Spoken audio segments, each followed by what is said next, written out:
Today I interviewed Adam Ross. Now, right now, at present moment, he is based out of New York State, but he's got some Canadian roots, so you're going to have to listen to find out. Perhaps you are here because maybe you're a big fan of Adam Ross, and if you are, maybe you'll learn something new about him.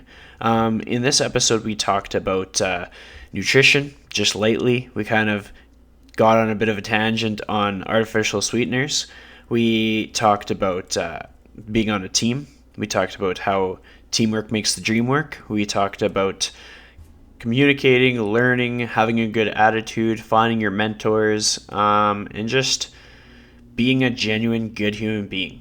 So I hope that you enjoy this one. It was a really fun chat. Go and check out past episodes like Kyle Dobbs, Lucy Hendricks, Jordan Syatt, to name a few. There's quite a few interesting conversations that I've had over the past couple of years, and you don't know unless you know? So thank you for supporting. Share with a friend, share on social media, and we'll see you after this episode is through. Welcome to the Lifestyle Chase, Season 2. This podcast features high performers who have found a way to live their best life while balancing their health, wellness, friends, and family. I'm your host, Chris Little. Let's get started. The Lifestyle Chase is brought to you by Yeg Fitness. Yeg Fitness is Edmonton, Alberta, Canada's healthy lifestyle community, creating and supporting active living for all. Check them out online at yegfitness.ca and on social media at yegfitness. Welcome to the Lifestyle Chase, episode 120. I am joined by Adam Ross. How are you doing today? I'm great. How are you? I'm good. I like how much more daylight there is these days. Like, daylight makes such a big difference. Absolutely. Yeah, no, it's nice. It's been a more of a long winter for you guys for sure than for us. But yeah, it's always nice to see spring start to roll around for sure. So, what's life like for you these days? Like, what's your week been like? Has it been a good week, bad week, busy week, slow week? Uh, yeah, it's been good. I mean, obviously, I'm in New York. I live in Long Island. I don't live in the city. I live like about 40 minutes from the city. But like obviously, COVID has hit the New York area pretty hard, and Long Island specifically as well. So a lot of people have been out of work, that sort of thing. As a dietitian, I have been working. So I actually went over. There's a big convention center here. It's called the Javits Centers, where they hold like Comic-Con and all those big events in New York City. Like I'm actually a campus dietitian, so I work at one of the universities in Queens, New York, and obviously like they closed the campus and everything, and I had an opportunity to get like a reassignment over to the Javits Center and help with all the COVID patients. So they started taking a bunch of COVID-19 patients over there. So I've actually been doing that like the last 6 weeks. So it's kept me super busy, honestly. Which has been nice because I don't know, to be trapped in your house for all that time and not have a whole lot to do it can kind of wear on you a little bit, right? So me and my wife, she's a physical therapist. We've been lucky, so she's considered essential service. So she's been still at work, reduced hours, but still busy enough. And then myself doing the Javits thing. So up until this week, I've been doing that. So I like that. That's a fresh perspective because like so many of the people that I talk to, it's like you kind of get the same rundown. Like they're pivoting in their job and they're making do and they're getting introspective and doing some self reflection. What was your first thought when all of this unpredictability came through? Like for myself, I didn't know how long this whole lockdown was going to take place. Like, what was your life like when everything first unfolded? yeah, it was very surprising, because obviously, you heard about it like overseas and stuff. Um, and it just kind of came out of the blue. Like it was just like, one, especially being at the university at the time, like it was like one day the kids were there and the next day, like they just weren't. Like it was like they just shut the campus down right away. Um, and everybody was gone. So it was definitely like, it was a weird experience. It's like, I kind of went through the stage of like, oh, you know, in a week everyone's going to get sick of this. Like, in a week no one's going to want to do this lockdown thing anymore, and people are going to start getting past it. But people, I mean, for the right reasons, people have taken it very serious, and I think as time goes on, you kind of see the effect it has. It's a little bit easier to accept the fact that, like, all right, we do need to take a step back, and people need to stay inside and shut things down a little bit. So it's been interesting, man. Like, it's just obviously for everybody, it's new, right? Like, we've never dealt with this before, and I always tell people, like, I hope this is the craziest thing that we live through in our lifetime. It'll be one of those things you talk about in 30 years to your kids or whatever, and be like, oh, you can't believe the time this happened. But yeah, it's been very weird for sure. So, to describe yourself to people that don't know you, which might be some of the listeners, how would you describe yourself at a party? Like in a casual way and something that people are going to remember you for? Oh, that's a great question. Describe myself at a party. I'm kind of quiet. I'm not like a huge talker. I'm more of like a once I get to know you kind of guy, then I'll open up a little bit. Like, I've had the same good buddies like forever. Like, I grew up in Red Deer, so me and my buddies are all still super close, even though we've all kind of broken apart. But and I still consider those guys like my closest friends. So I'd probably be the guy that would. I hate to say this, but I'm probably harder to approach. I'm not going to be like the life of the party, but once I get to know people a little bit, I'll open up a little bit more. I'm trying to do my best to be a nice guy, but it's probably harder to approach some people. Well, I mean, when it comes down to it, like, as long as you're being yourself, like, I think that's something that takes a lot of, it's very important in the fitness industry. Like, it gets old when people are just trying to put on a show. Like, Yeah. whether it's colleagues or clients or anything, like, anybody that's interacting with each other, when everybody's just showing up as, like, the best version of themselves and not, like, some version of somebody else, like, that's the best way to operate. But I'm curious. You talked about your buddies in Red Deer and how you guys have stayed close knit. What would you say are the reasons for why that friendship has stood so strong? Like, is it core values or? Yeah, it's just we really, I mean, we grew up together, right? So, I mean, some of my friends I've known since I can remember. There's a group. There's probably about like 8 of us, right? And a couple of guys obviously we became closer with a little bit later in life. But I mean, when I say that, I mean like 12 years old kind of thing. So we kind of did the whole growing up thing together. So I mean, we had just, I mean, just we've got stories for we could talk for days about the old stories and stuff. But yeah, I mean, all of us were, we all have that sports background. We all grew up playing sports together. Like, the majority of us played on the same hockey teams for years together growing up. And then yeah, as things moved on and in life, and we all kind of went our separate ways, we all did kind of keep the same core values and stuff, right? Like, so it's just been, yeah, it's funny. Like, we obviously, since this quarantine's going on, we all got on a big Zoom chat the other night, and I think it went like 5 hours. Like, we talked until, I mean, it was like 3 a.m. here, whatever, 1 a.m. at home. But yeah, it's weird. It's just one of those things where you just click with certain people, right? And for whatever reason, even though you go, I mean, for myself, I can go a year or even more without seeing these guys sometimes, depending on when I can get home or whatever. And it's like, the second you start talking to them, it's like nothing's ever changed, right? So yeah, it's definitely just an interesting bond that we all have. But I think it's just because we all grew up together, we went through so much, like, just as teenagers and young adults, and now guys are married and kids, and we've all kind of shared that all together, which has been just it's been awesome. I think that's cool. I mean, like, everybody has a different story, but to kind of have those things that have been important to you for long enough that you can, like, just rekindle that and get back towards those long-winded conversations. Like, I know I've found myself having lots of, like, long visits with people that either I just, like, connected with just on a whim, or people from the past that it was just like, wow, it feels like just yesterday that we were talking and now we're catching up again. Yep. Something that you got me thinking about with talking about your childhood and doing sports and kind of having your crew, like, did you ever see yourself in the career you're in today? Was this something that you had planned, or did it come by surprise?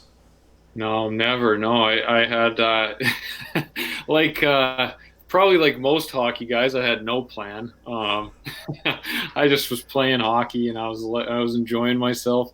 But no, the career came about.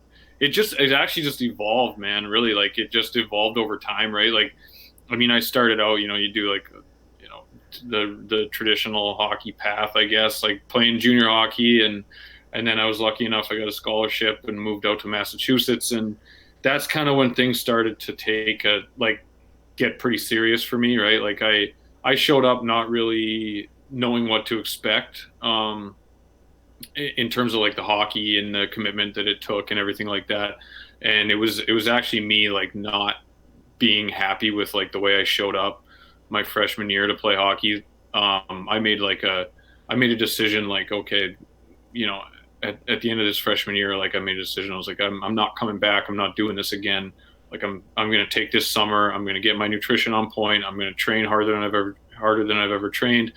And it really just kind of evolved from there. So as I started to play around with like making train changes in my diet and stuff, more and more, I just started to see like the results that I was looking for, and it just that's kind of the where it all stemmed from. So it just throughout the entirety of like my I guess the last say maybe like 6 7 years of my hockey career, I just started pushing it a little further and further with the nutrition side of things.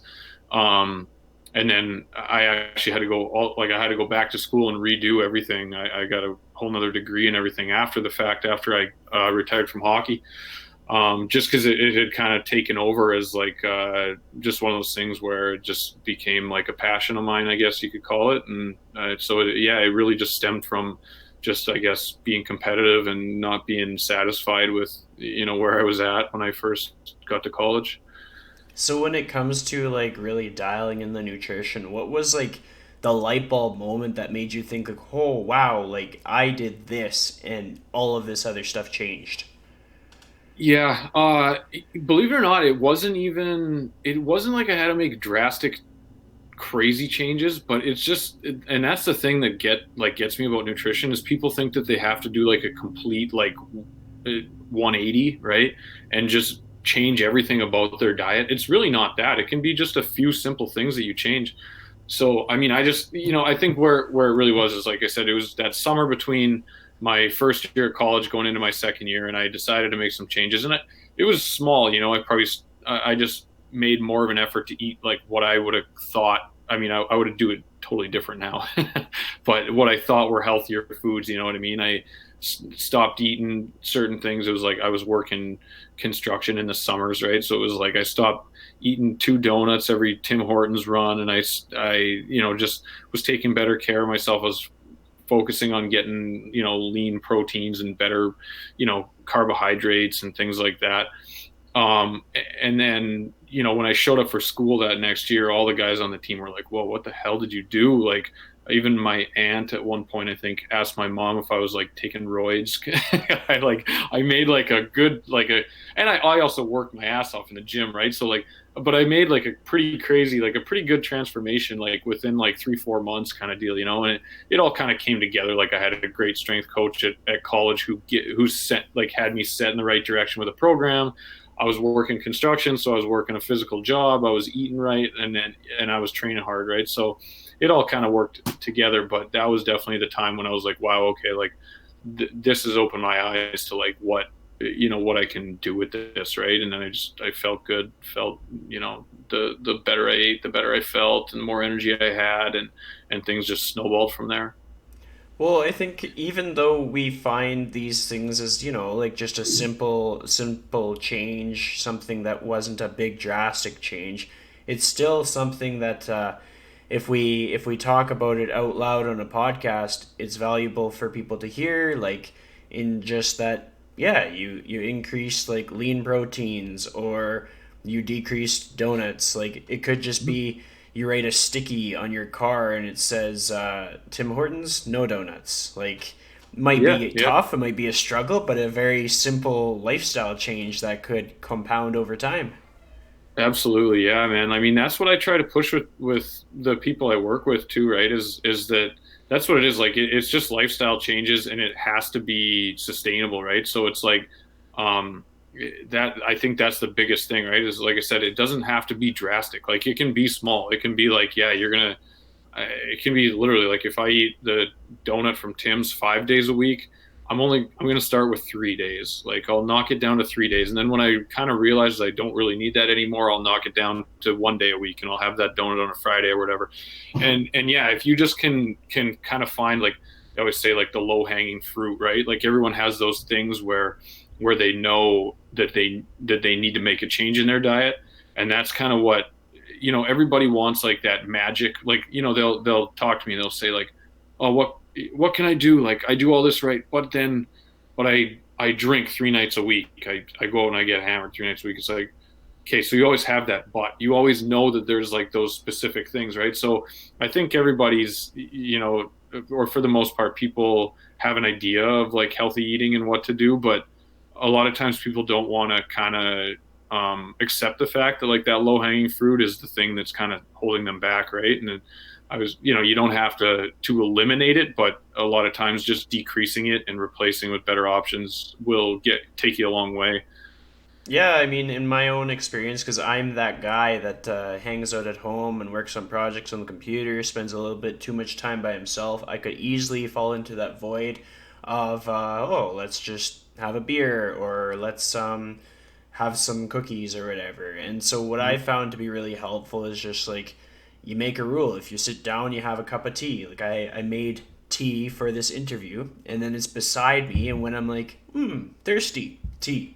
And then Yeah. if I'm like, I want beer, then I get a fizzy drink. So it's just like you get some Zevia or you get whatever like sugar replacement fizzy drink you like. Like I Mm-hmm. opt for Coke Zero half the time, but just like anyone with aspartame and such, you get a little bit skeptical. But Mm-hmm. well, actually, let's hear it from you because I've heard so many stances on sugar replacements or just like non-sugar sweeteners. Mm-hmm. What is your stance on that stuff? Like what wisdom do you have to share with me for that?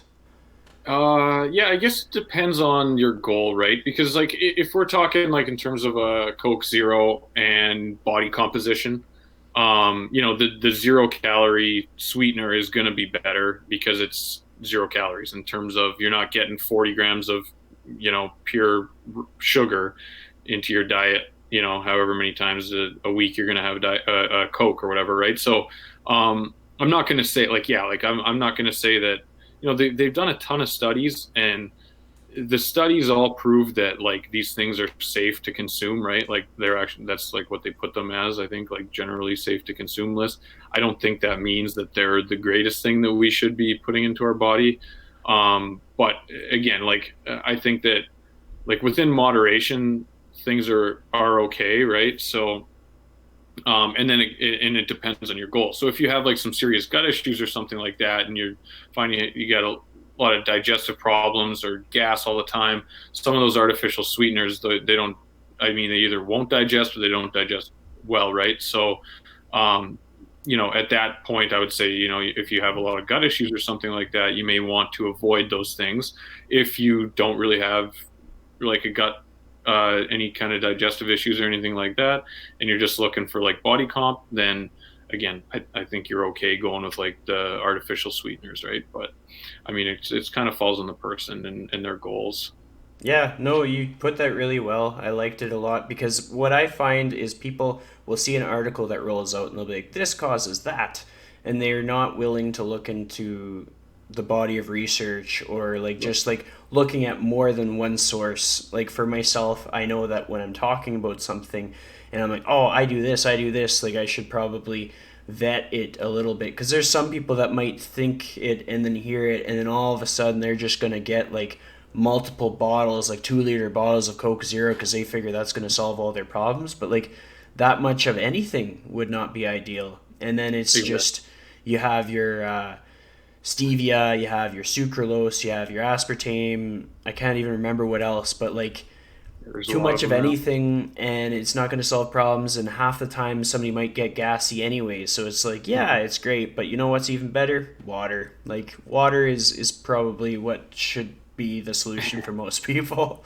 Yeah, yeah, exactly. And now they do a good job with all those seltzer waters and stuff too. So I think those are a nice replacement for that sort of thing too, because that, I mean, that'll replace a lot of, they're not putting artificial sweeteners and all that in there. So yeah, I mean, I'm not gonna like recommend, but at the same time, it's like that's like kind of one of the big things you kind of learn over time as a dietitian is at the same time, like you're not gonna eliminate, all this stuff. Like, I mean, it would be great, like if people could say like, hey, I'm never drinking a Diet Coke again. I'm never drinking a pop again, right?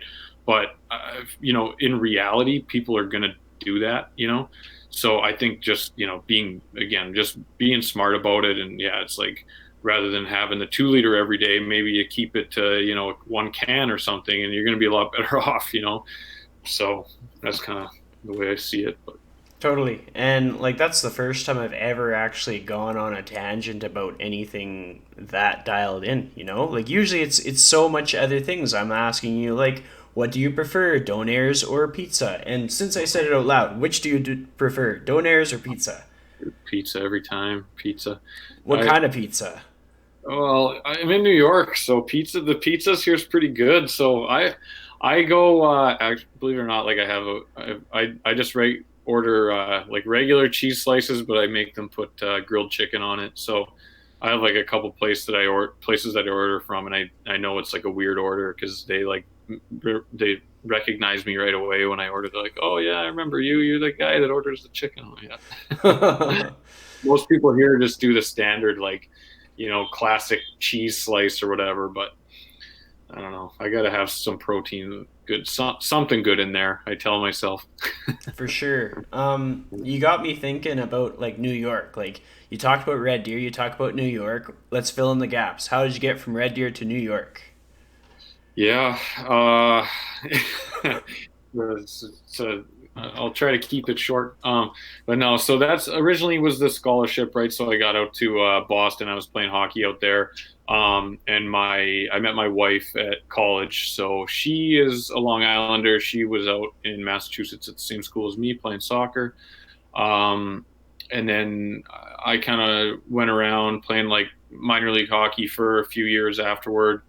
And then she was had to go back to school to get her doctorate. So she's a physical therapist. She got a doctorate in that, but the school she got into was back on Long Island.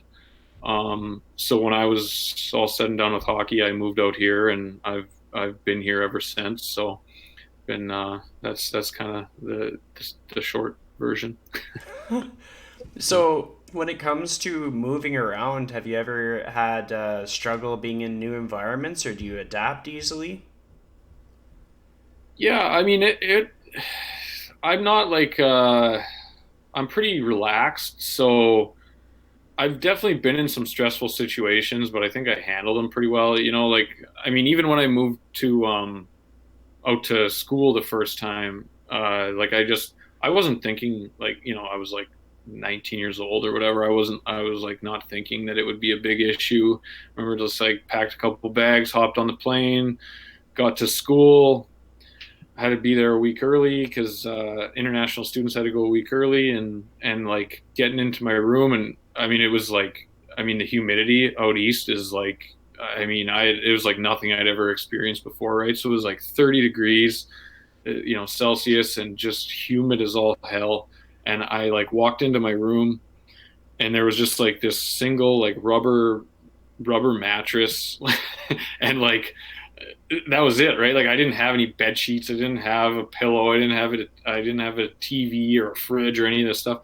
And I was just thinking like, oh shit, like what did I do? Like I don't even know. Like so I just remember like the first night I like laid like a towel down on the bed, and I just slept like with like a t-shirt.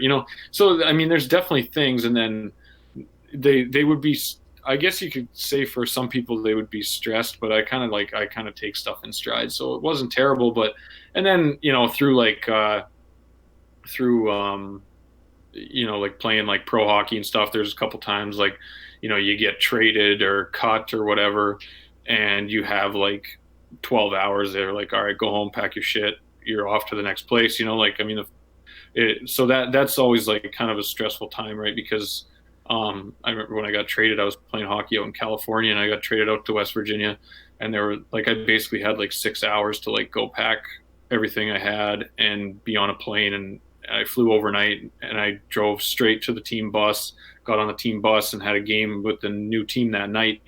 So things like that, they can be a little stressful in terms of like having to completely just uproot your life and go to like a place you have no idea where you even are. But the nice thing about being with like a team is like there was always somebody there. You know what I mean? There was always somebody. Like I never felt like alone, which is like probably the key to it all. Is that I always knew, like, I mean, no matter how shitty that was to get traded and have to be on that plane 6 hours later, like I showed up and there was 20 guys waiting there and like introduced themselves and things like that. So I think that was probably the saving grace with a lot of it, is just having people around me that I knew that I could, like, if I was ever in trouble, I could talk to or get help from, right? I like the way of like describing the team atmosphere and how it didn't matter where you went, there was that team and you could kind of lock yourself in. Have you found a similar experience in just your career in the fitness industry with people that you're working with and around?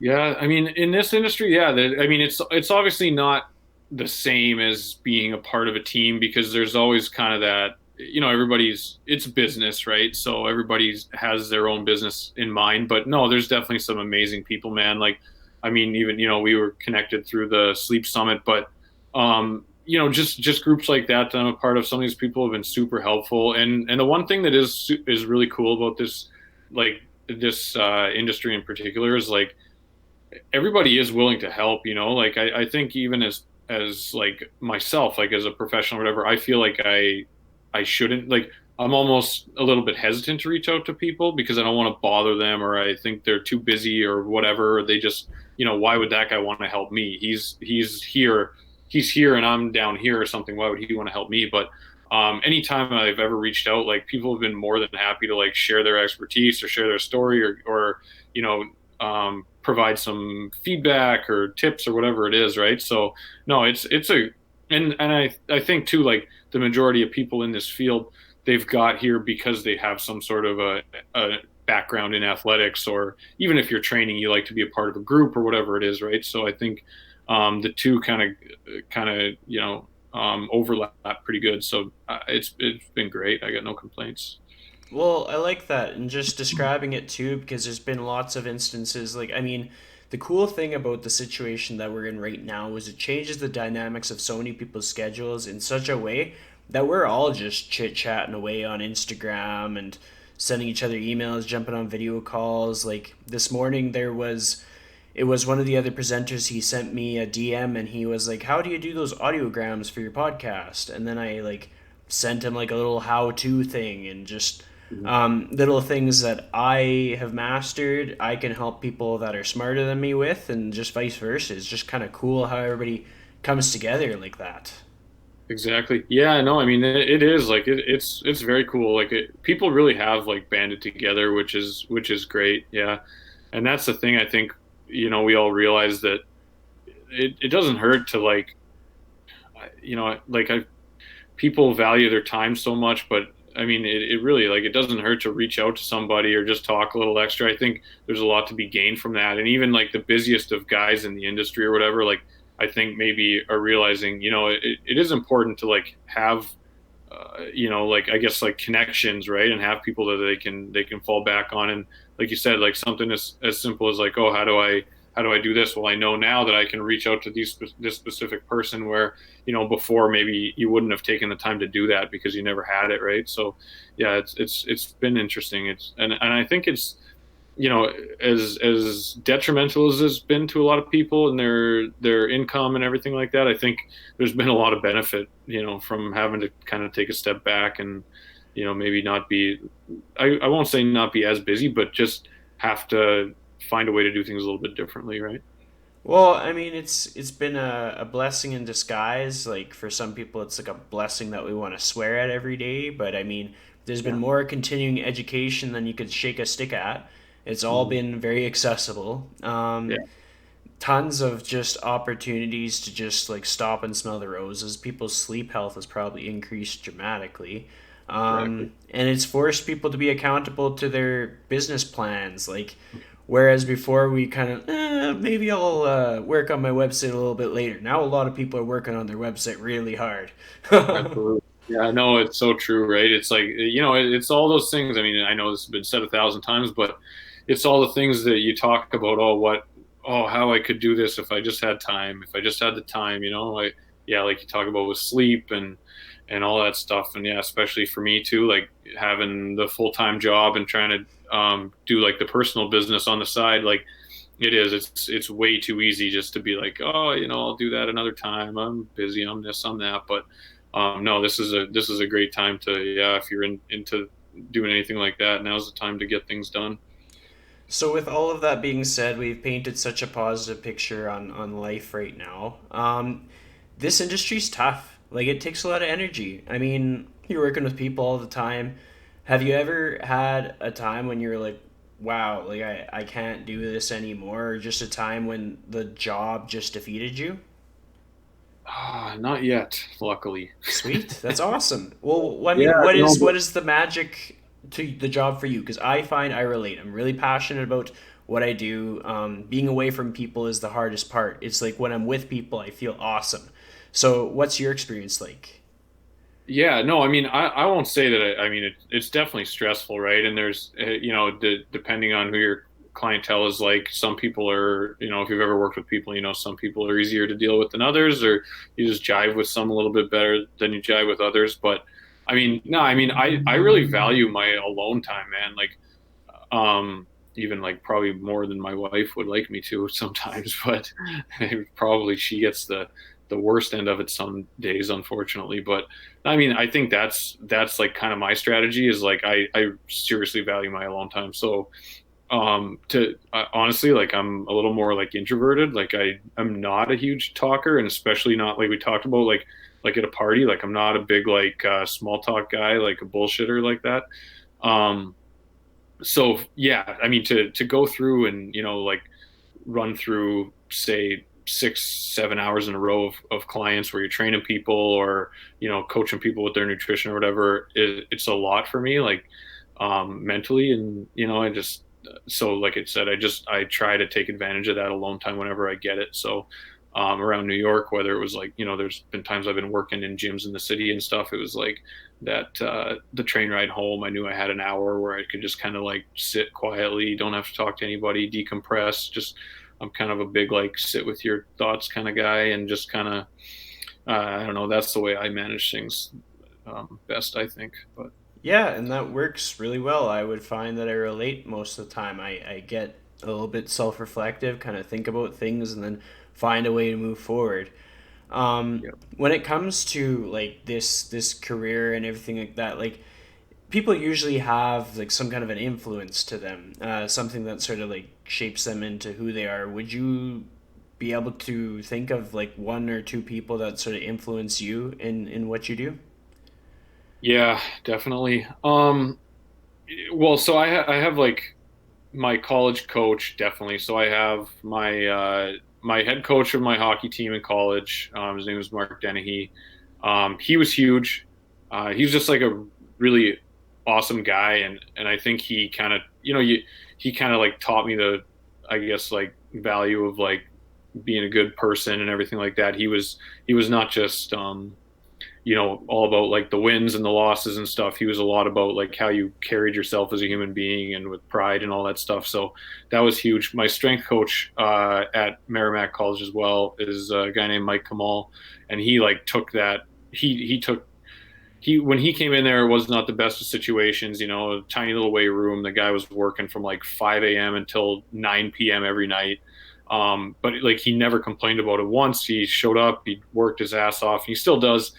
But he's built himself up a really nice program there at the school, and that's kind of where, like, during college was really when I got, like I said, when I got into like the training and the nutrition side of things. Like, heavily. So, I mean, those two guys, they're like the main reason why I got interested. And then I was fortunate enough I got to do an internship at a gym called Drive 495 in New York City.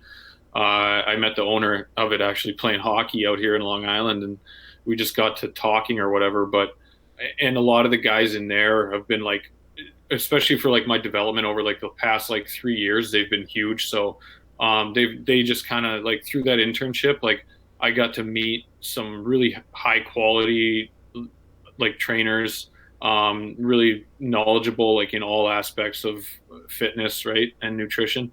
So like Don Saladino at the gym, and then there's also Chris Wickus and Cody Benz are two guys that were at that gym that were like I guess mentors of mine. And I learned so much over from them over the past couple of years, and it really like like being with those guys opened my eyes to like all just so many other people in the industry, right, and so many other avenues. And then from there I got into like knowing kind of following like Pat Davidson and Rebel Performance guys and Ben House and people like that. So those are the main guys that I kind of like I respect what they do and I respect their stuff. But yeah, definitely like college, my coaches at college, and then the guys from Drive were have been huge for me. So one thing that I've been thinking about a lot personally, like I mean, we have all these people that we can look up to, and all these different mentors that we can have, and these directions that we can go. What do you think it is that influences us to go in the directions that we go, or look up to the people that we look up to? Like, if you could put it in your own words. Hmm, that's a good question. Um, I mean, I don't know. Like, I think, obviously, like, just those guys, they'll set you in the right direction, but then I don't know. For me, like, I'm still working on this, on it. Like, I'm sure, like, majority of people would say that. But I mean, I still feel like I'm still trying to find, like, that exact pathway, like, I'm still doing, like, every day I wake up, like, I'm not satisfied with where I'm at. Like, I'm, I love to just, like, and that's the problem probably with like nutrition is there's like there's a lot to learn, and then by the time you think you know something, like a couple new studies will come out and everything will change and everyone will be doing something a little bit differently. But and there's a lot of different strategies and avenues you can take with nutrition. So I mean, for me, I would say like, yeah, I mean, those guys definitely guided me in a direction and introduced me to specific people that like I said, I respect what they do and their opinions and their work. But yeah, I wouldn't say like that. I'm still trying to figure that out, truthfully. Like I hope that I can kind of find like that niche or that whatever it is that I can go with. But for right now, I think I'm just really into like just trying to learn as much as I can and hope that I probably won't ever stop. But Well, I mean that's a good sign when somebody is like. I mean, I think about myself. I think about buddies that I talk to that have been training for like a decade, and everybody's still figuring it out. If we think that we figured it out, we have not figured anything out because we haven't figured out that we have a bunch of stuff to figure out. exactly. Yeah, exactly. And I mean, so, like you said, some of those guys that have been doing it forever, like a Cressy or a Boyle. I mean, they say that, right? They're like, if you're still using the same program you were using 5 years ago, then you're doing something wrong. Like, if you're not evolving with things, like you're getting left behind, right? And I think that is like you do see that commonly though too, right? Is like guys get some notoriety, get a little like business is good, and then they get a name for themselves, and some guys kind of do just decide to shut it down, and then the product suffers but the name is enough to kind of carry them through that. And I think that that's something that like I don't I hope that I don't really get there. Like, I'd like to place an emphasis on like on continuing education and continuing to learn and stuff like as time goes on, because I just rather I hope I won't get stagnant like that. Well, it brings it back to the whole team metaphor. Like, there, in a weird wraparound kind of way, there is teams within the industry, no matter what realm of it you're in, because it's kind of the people that you surround yourself with or the networks and the connections that you make. Like, in some way. Like I'll have a conversation with you. I had a few conversations last week, and like all these conversations are like a composition of a team. It's just like you bounce ideas back and forth, and you figure out which direction you're gonna go, and you don't really know, but you have a general direction. Like we're gonna go northeast, and we might go west a little bit, then go back east or something like Right. that. Exactly. Yeah, no, and I think that's the best way to do it, right? Like you said, I mean, the more of a team you can develop through like, a professional team, I mean, that's best, right? Because then you don't have any choice but to keep learning, right? It's when you think you've done it all and learned it all, and you quit, doing that, like, conversing with other people in the industry and stuff, that I think is when you start to get left behind. So. So the next question I have for you might take a lot of thinking. It's going to be a tough one, but what the question is, and I'll give you some of my own experiences. In a lot of scenarios, I get myself into a situation where I feel like so much dumber than everybody else in the room. And even if I am smart, and even if I wrote down some stuff and like I got it peer reviewed, like somebody was like, "Oh yeah, what you said there was smart." Like even if all of that stuff happened, I still feel dumb. Have you ever experienced something like that in your career? And like if so, what was happening in your life at that point? What was that like? Yeah, no, I mean, I still feel like that a lot, man. I'm still a little bit hesitant. Like I'm just going to use again that sleep summit as an example, right? Like that was something where when you look at the list of people that were in on that presentation, you know what I mean? Like it's very hard for me to look at that list and be confident that what that these guys can't blow me out of the water, right? But I do think too, like, so I mean, no, I mean, I feel like that all the time. And like I said, that internship I did at Drive, I was like the low man on the totem pole, and there's so many great people around, and they always seem to know so much more. Um, I mean, there's two things. I mean, I think that, obviously you want to have the confidence to do your thing, but I also think like a little bit like having that in the back of your mind, like, that you got to fight for, you got to continue to get better every day. Like I think that it's a good thing, right? So like like I said, I don't think, like, I hope that I'm never like super comfortable where I feel like I can just mail it in every day or whatever I'm doing. Um, but the one thing too, I've kind of been getting more onto of late is just like not being afraid to like go out there and say your piece, right? Because I mean, if you look at the list of people that are on some of these these summits or webinars or continuing education or whatever, like these are the best guys in the field, right? But they get there because like they're not afraid to like say their opinions. Like who knows, some of these guys, like the things they say, like they could be right, they could be wrong, whatever, but they believe in them, and they're very convincing, and that's why people kind of follow them and feel like they're the upper echelon, right? And they can back it up because they have the experience and they do the research and whatever. But I think like the big thing is just like what I'm trying to work on for myself personally is like, I mean, those are the top end, right? So if you feel like you put anything that you kind of consider yourself a professional in and a master in, you're probably in the top, however, 10% of people. So the majority of stuff you put out is going to resonate to somebody, right? So that's kind of the way I've been trying to think of things lately is like, yeah, I mean, does someone that has a doctorate, PhD in nutrition necessarily like, are they going to learn something from what I'm talking about in my presentation? Maybe not, but there may be 90% of the other people out there where they can take a lot from it and they can learn a lot from it, right? So I think that's the one thing I've been trying to work on is that, yeah, you're always going to feel that way, but I think that if you kind of think of it's not really up for me to decide. It's more for me to put my stuff out there and to let other people decide. It's kind of the Yeah. way I'm. Well, you put that really well, and it reminds me of something. I can't even remember where I saw it, but it was something from Jonathan Goodman.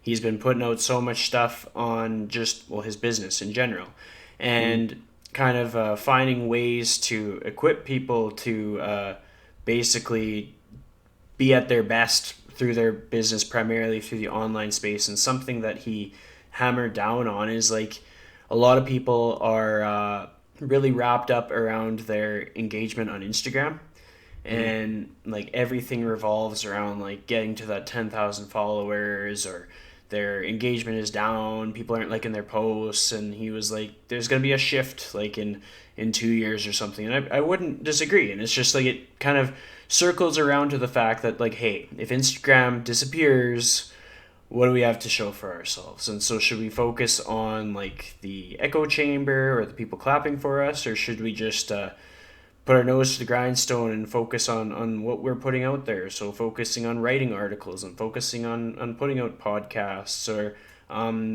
doing like sessions or coaching calls or whatever our rep looks like, just repping it out. And it's like, for me to hear that, like, it's one thing for me to say it, but for me to hear it and it just sinks in, that was, it was just what I needed for the day. Because like, heck, I mean, I'm no expert on podcasts, but I've accumulated a few of them, so I'm like building my skills on them. And just like anybody in their given realm of what they do. Yeah, no, you're absolutely right. It's like, yeah, I mean, you just go about it, you learn what you can learn, and yeah, I mean, I think that, like you said, the more you stick to something, like, I mean, you're always gonna keep progressing, right? And I think that's kind of what the goal is. I don't know. That's kind of my goal in life, is just keep getting better one day at a time. Whether it's a little bit today, a little more tomorrow, whatever. But as long as you can say that you're doing something to keep progressing as a professional or as a person or whatever it is, I think it's big. It adds So, up. what's the toughest life lesson that you've learned from sports? Oh man. Um. Oh, I'll keep it lighter, but no, I think it's just I don't know. I'll be honest. That no one, in the end, no one really gives a shit about you, and I know that sounds rough. But you go through enough times, and like, that's not to say like nobody, but like, you have those people that are very close to you and they want to see you succeed and stuff. But in the end, people are out for themselves, and especially like as you go on in like professional hockey and stuff, you realize like it's a business, right? And just like anything, like they got to do what's best for the business, and that means that they're not really too concerned about about you as a person a lot of times, right? So that's probably like one of the things I took from it. That and I'm not like bitter about it or anything. Like, I fully understand it. It is what it is. But I think that honestly like prepared me for like life after sports too. Right? Is that like, man, like, it's on you. Like, it's on you to get up every day and make sure your life is good and your job is good, and you're doing the things you want to do and you're happy with, because like it's no one else's problem at the end of the day, right? Like, I mean, relationships come and go, people come and go, jobs come and go, this and that. But like, like I said, I think that's probably the one thing I took, is that like, in the end, it's on you, right? No one really gives a shit about you. It's up to you to do the things that make you happy, and decide the path you want to take. So Yeah, you nailed it. I mean, that was something that I had a lot of time to think. So everything you say, I'm like, oh, I was thinking about that too. But it's just like, when we think about it that way, it's kind of like a tough love statement. And like, it's not meant to be like your loved ones don't love you. It's just like when you're working for a business, or like little interactions where somebody reacts in a way that maybe wasn't in your best favor. It's like people aren't necessarily even out to get each other. It's just like everybody's going to be like looking out for themselves, and in yeah. any given situation they're looking out for themselves, and then we feel like, oh man, they like, we always have to look out for ourselves. I was thinking about it the other day. I was like, if I ever thought, and I don't think I like Canada, but if I ever thought that I wanted to move to like an island or something, I wouldn't be waiting for someone to give me the approval to go to an island, or somebody to pay me all this money and then I could afford to go to an island. I would have to like find what I had to do to go to the island and take my own butt over to the island. Like, it's just, Mhm. you got to put the things in place to get to where you want to be. You have to set your goals, you have to like set your budget, whatever you got to do. Has there ever been a goal that you've like had in mind, or do you have a goal in mind right now that you're working towards for the remainder of this crazy year? Yeah, like I'm kind of like you said, I'm trying to look at it like I'm trying to be optimistic with things, and definitely the one thing is like I've always wanted to be able, I would love to be able to do my own thing, right? So um, I think just like quality of life wise, I always tell people like my um, ideally where if everything works out for me at the end of it by the time I retire is like I'll be able to work from anywhere, and that's kind of my goal, right? Is so like right now, especially, I mean, with everything kind of shifting, having to shift virtually, is obviously a great time to start working on, my own personal business and things like that. Like I've always worked for somebody, and I do think there's value in that too because you can learn a lot from working for different people and being having to grind through it sometimes. Um, but that's definitely the main goal is to one day have my own thing and have enough stability in it where I can, like I said, if I want to work from the beach today, I can work from the beach. If I want to, me and my wife like to travel, so it always like every time we go somewhere, I'm like, oh, I should, love to be here one day or be there one day or whatever. But but really, I mean, that would be my ultimate goal is to be comfortable with my own business, do whether it's a online virtual nutrition coaching and stuff like that, some training, and be able to do it from wherever I want at the end of the day. I love it. There's something that got me thinking, and I'll share a bit of my own stuff that I have to do because like I have goals of my own, and then I find like I'm my own biggest enemy when it comes to me getting from where I am to where my goal is. Yeah. So some of the things that I have to do is like honestly reduce my time scrolling through Facebook. There's too many flat earthers out there and just crazy stuff that takes up my time. And if I budget my time, then I'll be a little bit more dialed into the stuff that I need to do. For yourself, with your goals and your plans, what are like if you could list three things that you have to hold yourself accountable? Because then we'll have it on the podcast. You'll be accountable. People can hear, call you out on it. Like, what are three things to get you to your goal that you can think of? Yeah, if I say it out loud, yeah, this is on record forever, right? So yeah, man, I'm a procrastinator to like the max. Like I'm that's like my number one thing is I procrastinate, right? So I mean, honestly, I don't even know if I could give you three. I would just say like I can't even imagine how much more productive I could be.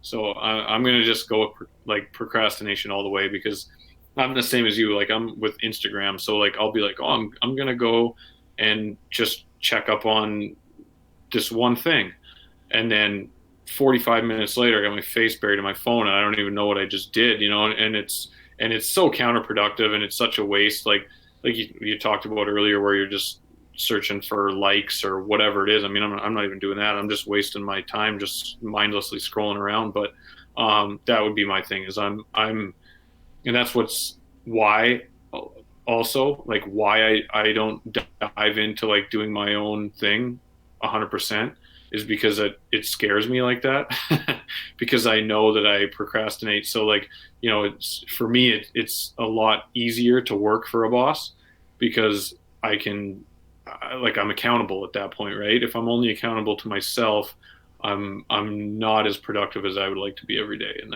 that's a problem for me.